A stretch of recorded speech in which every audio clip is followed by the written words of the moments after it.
ಕಾಂಗ್ರೆಸ್ಸಿನ ಶಾಸಕರು ಇರೋ ಕಡೆ 100 ಕೋಟಿಯನ್ನು ಕೊಟ್ಟಿದ್ದಾರೆ.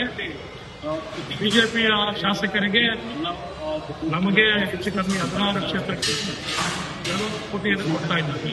ಇದು ನಮಗೆ ಆರ್ಡರ್ ಅನ್ನ ನಮಗೆ ಸಿಗ್ತಾ ಇದೆ.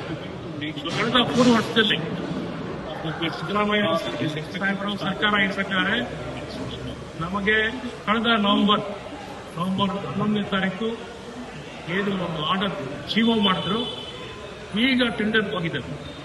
ಅದು 25 ಕೋಟಿಯನ್ನು ಕೊಟ್ಟಿಲ್ಲ. ಈಗ 40 ಕೋಟಿಯನ್ನು ಕೊಡ್ತಾ ಇದ್ದಾರೆ. ಆದರೆ ನಮ್ಮ ಸರ್ ಸಿ ವಿ ರಾಮಣ್ಣ ವಿಧಾನಸಭಾ ಕ್ಷೇತ್ರದಲ್ಲಿ ಸುಮಾರು 700 ಕೋಟಿಯಷ್ಟು ಜಿಬಿಎಗೆ ನಾವು ನಮ್ಮ ತೆರಿಗೆಯಿಂದಾಗಿ ಟ್ಯಾಕ್ಸ್ ಅನ್ನ ತುಂಬಿದ್ದೀವಿ. ಜಿಬಿಎಗೆ ಸರ್ಕಾರ ಕೊಡ್ತಾ ಇರೋ ಅನುದಾನ ಕೇವಲ 65 ಕೋಟಿ, ಅಂದ್ರೆ 10% ಆಲ್ಮೋಸ್ಟ್. ಇನ್ನು 90% ಸರ್ಕಾರಕ್ಕೆ ಹೋಗ್ತಾ ಇದೆ.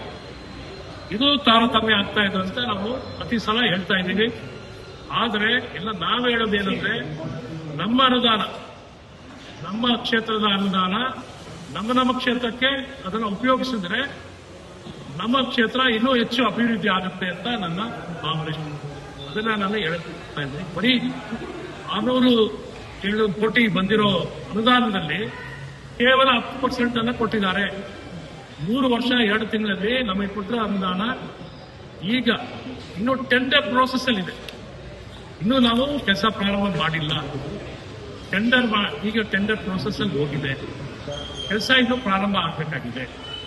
ಎಲ್ಲ ಕೆಲಸಗಳು ಇವಾಗ 3 ವರ್ಷ 2 ತಿಂಗಳಾದ್ಮೇಲೆ ಸರ್ಕಾರದ ಇವತ್ತು 2023ರಲ್ಲಿ ಸರ್ಕಾರ ಬಂದ್ರೇನು 2026ರ ಜೂನ್ 30ನೇ ತಾರೀಕಲ್ಲಿದ್ದೀವಿ. ಇವತ್ತು ನಮಗೆ ಈ ಅನುದಾನವನ್ನು ಕೊಟ್ಟಿದ್ದಾರೆ. ಆದರೆ ಏನೇನು ಸಾಲದಿಲ್ಲ. ಕೇವಲ 10% ಅನ್ನ ನಮಗೆ ಅನುದಾನವನ್ನು ಕೊಟ್ಟಿದ್ದಾರೆ. ನಾನು ಸರ್ಕಾರಕ್ಕೆ ಮಾನ್ಯ ಮುಖ್ಯಮಂತ್ರಿಗಳಿಗೆ ಮನವಿ ಮಾಡ್ತೀನಿ, ದಯವಿಟ್ಟು ತಾರತಮ್ಯ ಮಾಡಬೇಡಿ. ಎಲ್ಲಾ ಕ್ಷೇತ್ರಕ್ಕೂ, ಎಲ್ಲಾ ವಿಧಾನಸಭಾ ಕ್ಷೇತ್ರಕ್ಕೂ ಸಮವಾಗಿ ನೀವು ಅನುದಾನವನ್ನು ಕೊಡಬೇಕು ಅಂತ ನಾನು ಈ ಮುಖೇನ ವಿನಂತಿ ಮಾಡ್ತಾ ಇದ್ದೀನಿ. ಬಿಡಬ್ಲ್ಯೂಎಸ್ಎಸ್ಪಿ ಸರಕು ಹೊತ್ತು ಅನೇಕ ಕಡೆ ನಡೀತಾ ಇದೆ.